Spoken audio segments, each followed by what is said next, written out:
Spendius! I didn't expect to find you here. Alas, this is a bad time. We've been beaten by the Carthaginians. I'll tell you everything that happened. While Spendius was exploring the Hatchet Pass, Hannon left Carthage, leading a strong army. The war elephants and the renowned Sacred Legion jostled the mercenaries, led by Arthurite.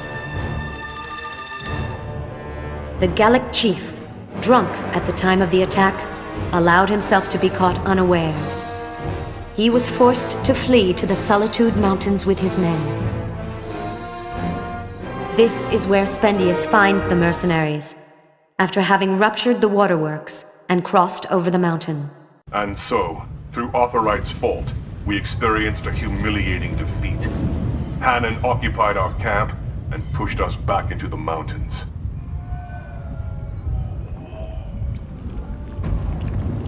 Near the water, filling his canteen. It took a lost battle for him to stop drinking wine.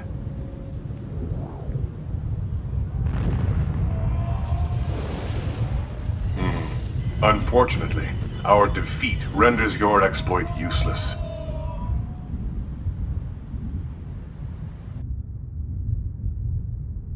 No, Spendius.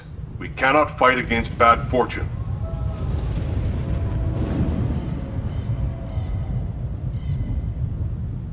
I fear neither men nor elephants, but there is on this mountain an idol that fixes us with its sinister eye. The fire of its gaze brings misfortune upon us. We'd have to be crazy to engage in battle under such ill omens.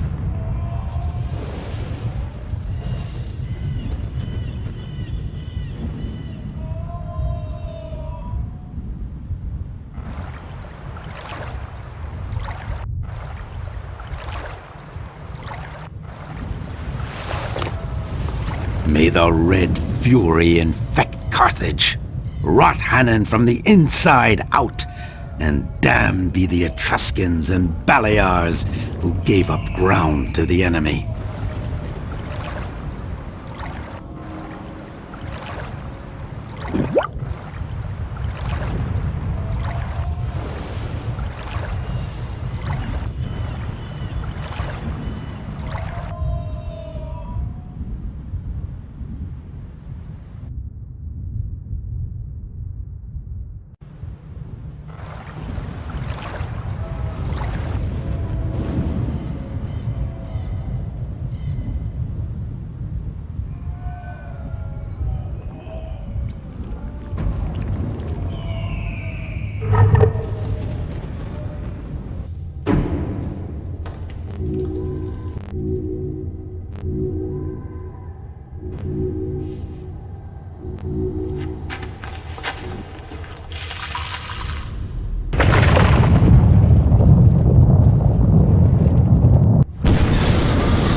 Extraordinary.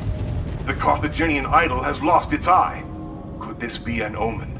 Might it be that the camp's fortune is shifting?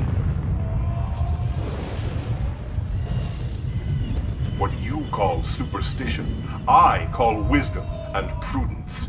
Those who defy the unknown forge of their own misfortune, Spendius.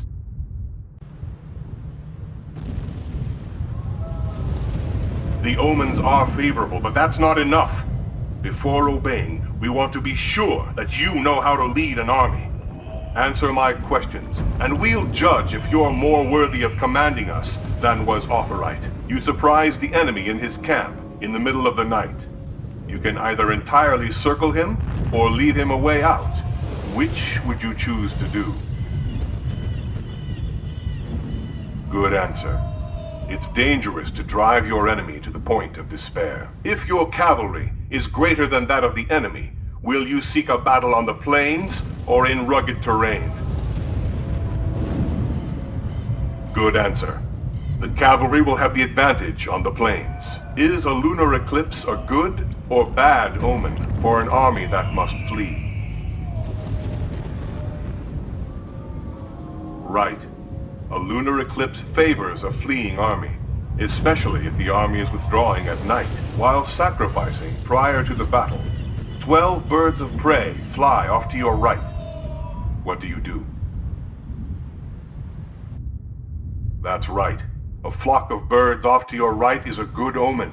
If you are fighting with your back to the sea, are you better off attacking at day's end or in the morning? Yes, that is the best thing to do. You will have more chance of favorable winds, for it generally blows from the sea at the end of the day. If the enemy camp to the west and you've camped out to the east, do you attack in the morning or wait until the afternoon? Well done. This way, your enemy will be fighting with the sun in the eyes of its troops. You answered well, Spendius. We are ready to follow you into battle. Spendius rallies the conquered mercenaries and marches on Hannon. At the same time, Narr'Havas and his cavalrymen return from having gotten supplies. The Numidians are prodding forward a group of pigs commandeered in the backcountry.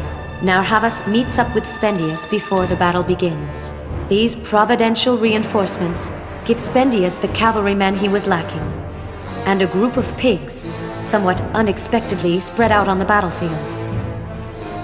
In front of the mercenaries' army, Hannon is lining up his troops. At the center of the men, he places his elephants and the glorious phalanx of the Sacred Legion.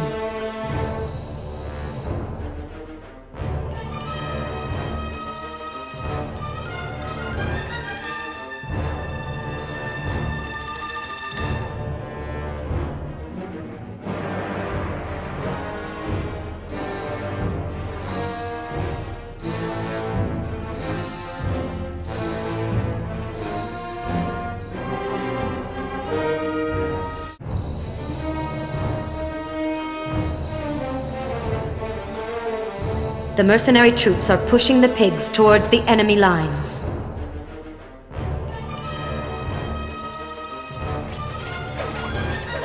The elephants, wrought into a frenzy by the pigs, are turning against their own camp. As they blindly flee, they carve a bloody path through the Sacred Legion. Despite the losses sustained, the Legion holds steady, tightens up its ranks, and slaughters the pigs.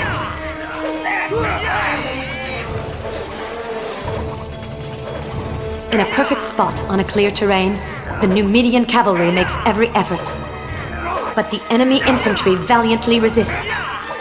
There are heavy losses on both sides, but it's the discouraged Numidians who finally cave in.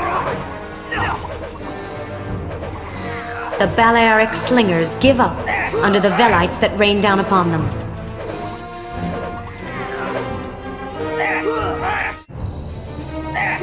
When everything seems lost, a resounding cry is heard. The Sacred Legion is retreating. Badly harmed by the elephants, the Legion gives up in front of the mercenary infantry that had reserved its forces for this decisive confrontation.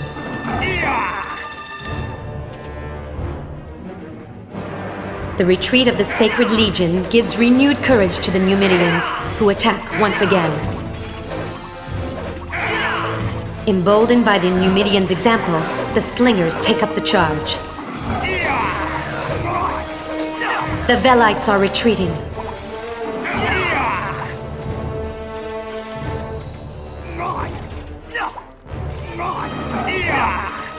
The civic infantry is retreating.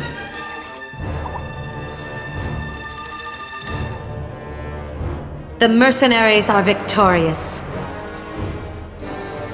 Spendius is victorious.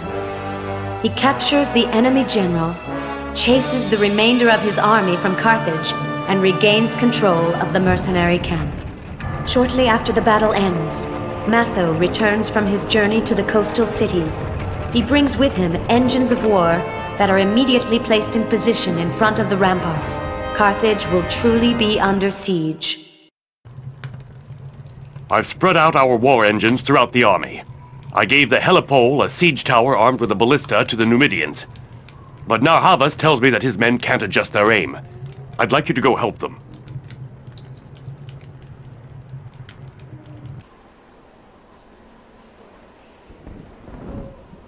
Hey, Spendius, we managed a great victory.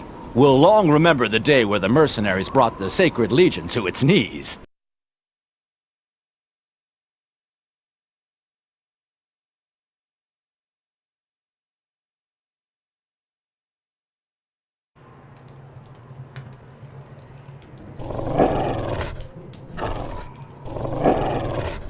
No, I'm tired of this war. I don't need to take any orders from you.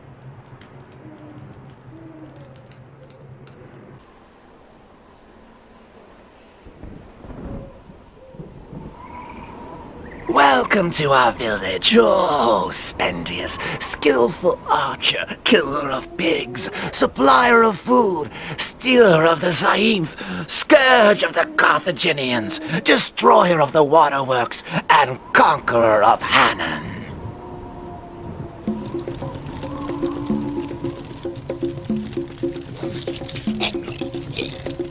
We are glad that you've captured Hannan.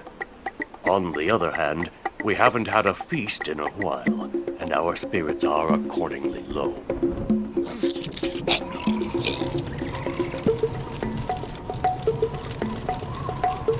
Destroying Carthage is a feat the glory for which must be yours.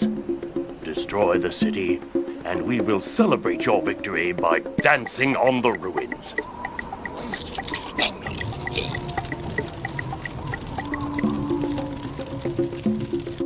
We know not how to wage war on an empty stomach. Do you have any food for us?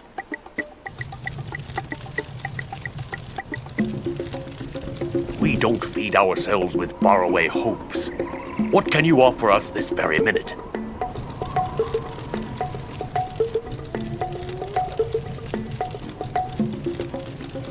Grains and vegetables? Might as well eat fish bones.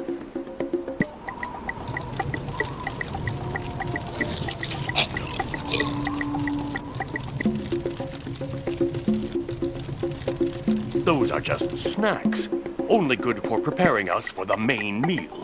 Hannan himself.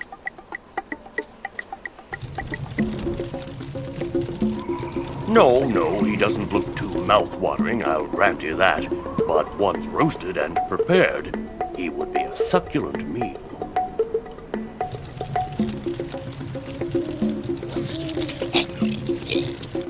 Try thinking about the fate the Carthaginians have reserved for you if they manage to capture you again.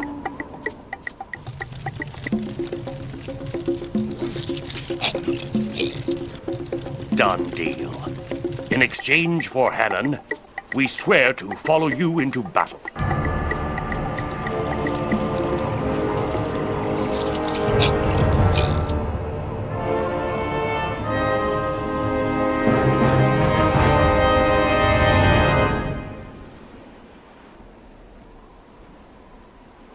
Spendius, my men need you. They don't understand how to use siege weapons. Climb to the top of the helipole and help them adjust their aim.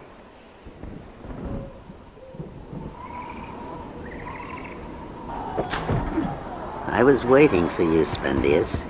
Climb on the helipole and adjust the ballista installed on the platform.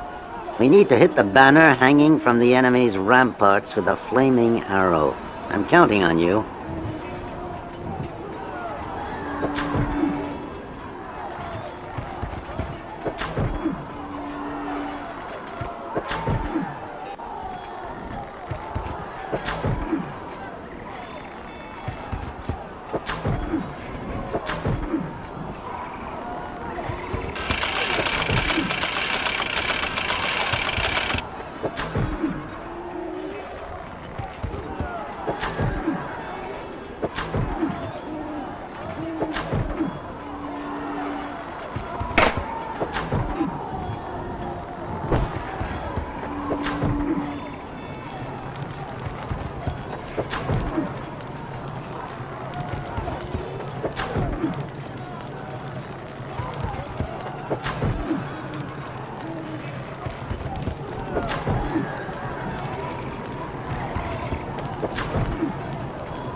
So, Hamilcar has received full powers from the Senate.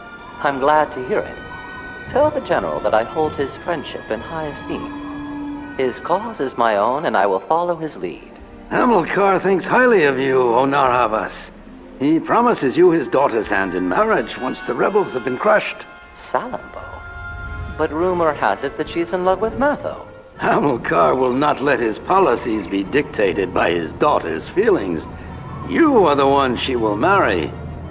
As for Matho, he will die for not having understood where his best interests lay. I will be worthy of the esteem in which Hamilcar holds me. Has he decided on a plan of action? Above all, he wishes for us to get rid of the slave Spendius, stealer of the Zainth. It is dangerous to allow such a serpent to live. I guessed at Hamilcar's wishes. One of my men is already off to seal Spendius's fate. Perfect. Let's move on to the second part of the plan. Hamilcar will make a move. He wants you to be ready to attack Matho on the flank, while he charges from the front. The effect of surprise must allow us a victory. There's only one question that remains to be answered. Are you absolutely certain of your men? I speak for them. Follow me and we'll tell them that we're now fighting under the flag of Carthage.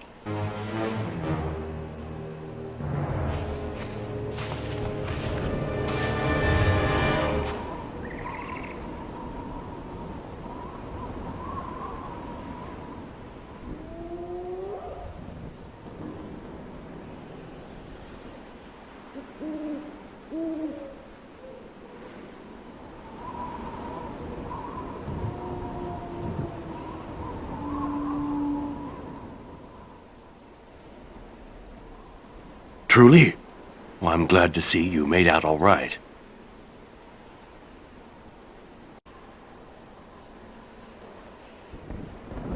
I find that hard to believe, Spendius. I've always known Narhavas to be a loyal man.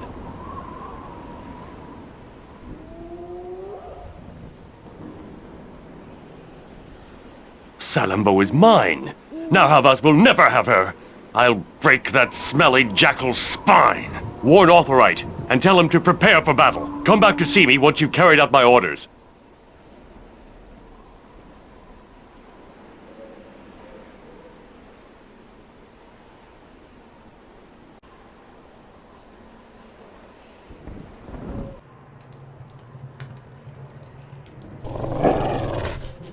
That's what happens to upstarts. You made enemies by wanting to rise above your station in life.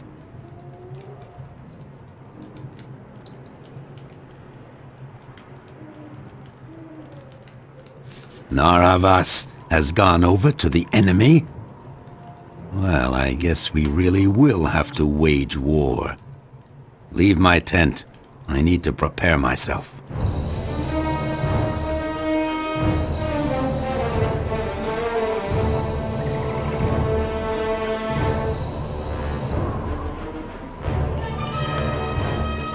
Gather the troops, Sound the trumpets and move forward! We will surprise Narhavas before he launches his attack! Spendius and Matho are quicker than Narhavas. They come upon the Numidian army, leading the Gauls, Balears, Etruscans, and their pariah allies, and chase them into the back country. It was time. Already Hamilcar is leaving Carthage. Spendius and Matho turn around to face him and attempt to catch him between them. Hamilcar immediately reacts. He sends some of his troops to fight Matho, while he marches towards Spendius with his elite soldiers.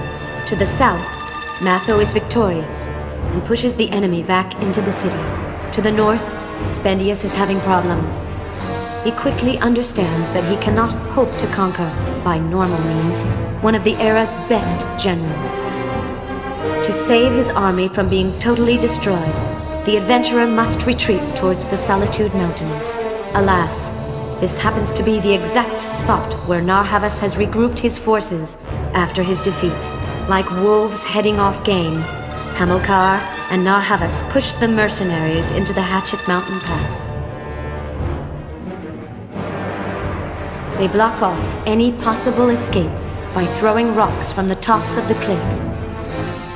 Spendius and his men are caught in the trap. The enemy is content to keep the high position, waiting for thirst and hunger to do the job.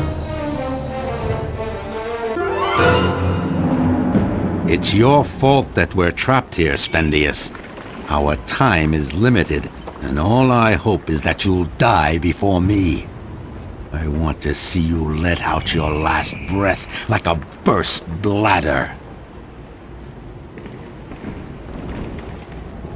There's nothing in this pass.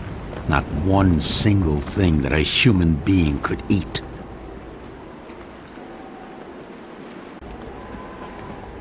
Are you dreaming? The enemy is solidly camped out on the heights, and no matter what he does, Matho won't be able to dislodge them. Don't count on his help.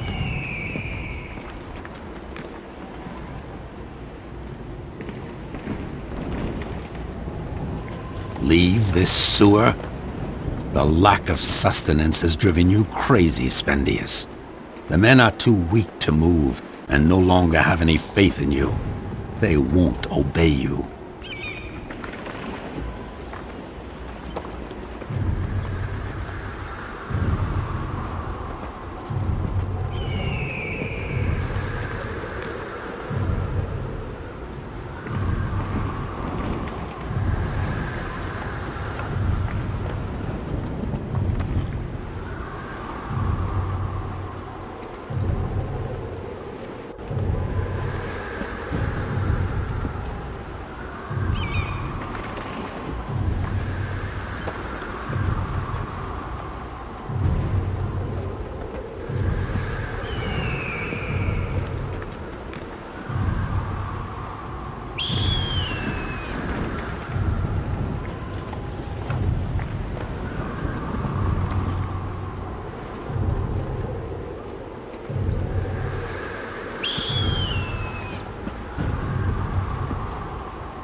Beware, unfortunate one.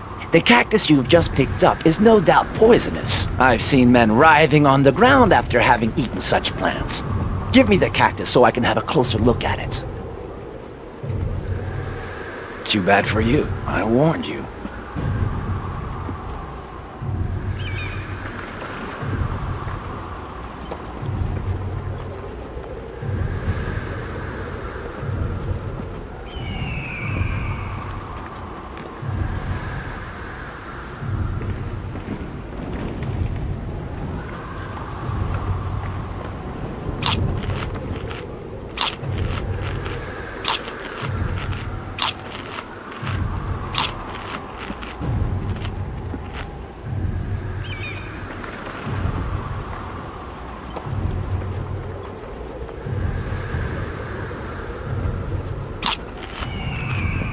May you be torn in half by Guzil and burnt by Moloch.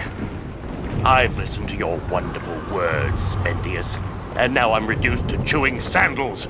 Give me something to eat. And I want fresh meat, not carrion or bits of leather or roots.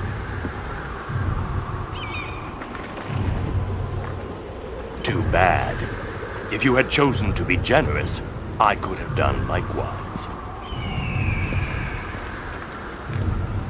I would give you images. Beautiful images that surely have magic powers. By Melkart, meat that is still warm. Thank you, Spendius. In exchange, take these precious images that I found in this room.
Hey, comrades, quickly! It's time to relieve your fellow soldiers.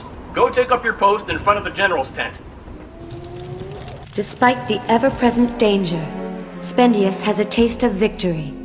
He has survived hardships, escaped the Hatchet Mountain Pass, disguised himself to successfully infiltrate the enemy camp, and is now spying on his enemies, Hamilcar and Narhavas. Listening to their conversation, he learns that Matho's army is camped out at the foot of the Solitude Mountains. It is thus close by, but, as could be expected, in a position where it cannot make any move. His service over, Spendius, pensive, moves away. Matho cannot risk an attack, unless a daring adventurer, having infiltrated the enemy camp, offers him an occasion not to be missed.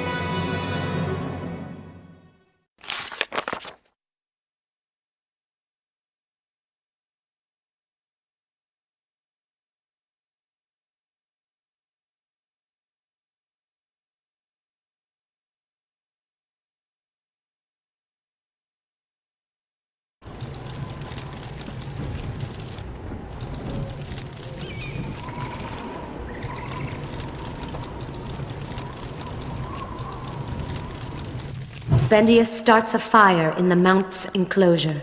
The elephants destroy the camp, not unlike a raging tidal wave. The fire quickly moves from tent to tent. The night is filled with howls. From the plains, Matho can see the enemy camp burning.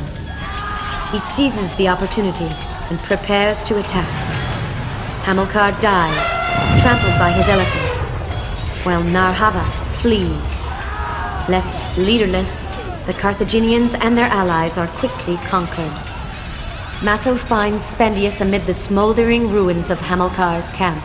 They free the survivors in the Hatchet Mountain Pass, then march on Carthage. A desperate Carthage turns to Moloch. Hundreds of victims are thrust into the Red God's flaming stomach.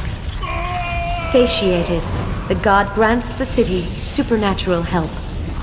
The stone demons, perched on the ramparts and temples, come to life to fight the mercenaries. The city still has a few troops. It groups them behind the animated statues, and the army ventures out to wage its final combat. Among the mercenaries, Etruscans and Gauls decide to wage war attached to a bronze chain. This ensures that no one can turn back. Matho brandishes the zaïmph, standing in front of a troop of elephants stolen from the enemy. While he is in the front lines, Spendius is left with the task of positioning the troops against a Carthaginian army consisting of men and demons.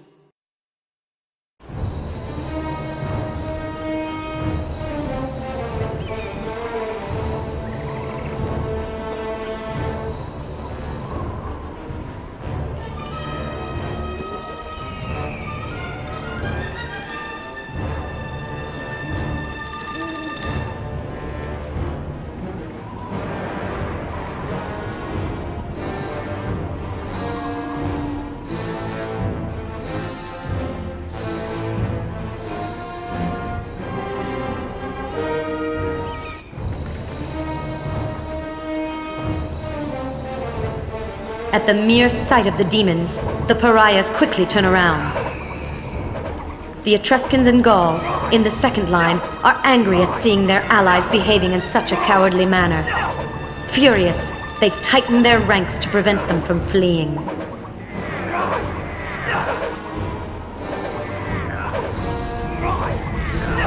Caught between the demons and the mercenary infantry, the pariahs are massacred.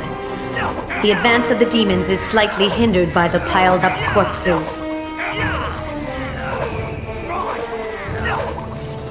The civic infantry suffers huge losses, faced with the elephants led by Matho. Seeing the Zaïmph held aloft by the enemy drains the Carthaginians of energy and accelerates their defeat.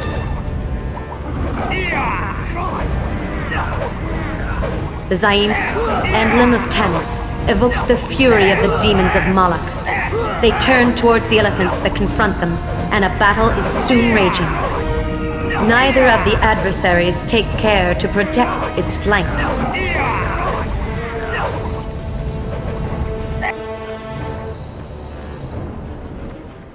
Giving up ground, step by step, to the demons, the elephants seek refuge from their attackers' flaming breath in the nearby ocean.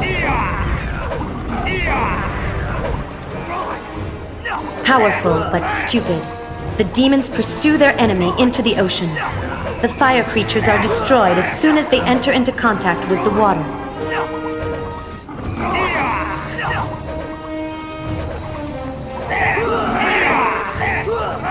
The annihilation of the demons breaks the Carthaginians' morale. The enemy camp is in total collapse.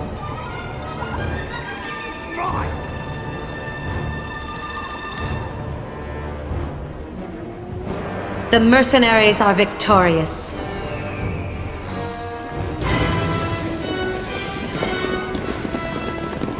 Carthage has lost its last war. Abandoned by gods and men, the city falls to the mercenaries.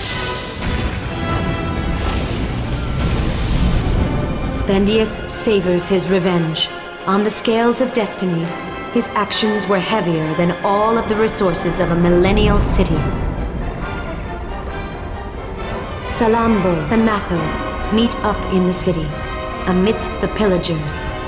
Glory be to Tanit, who inspires and governs the love of men.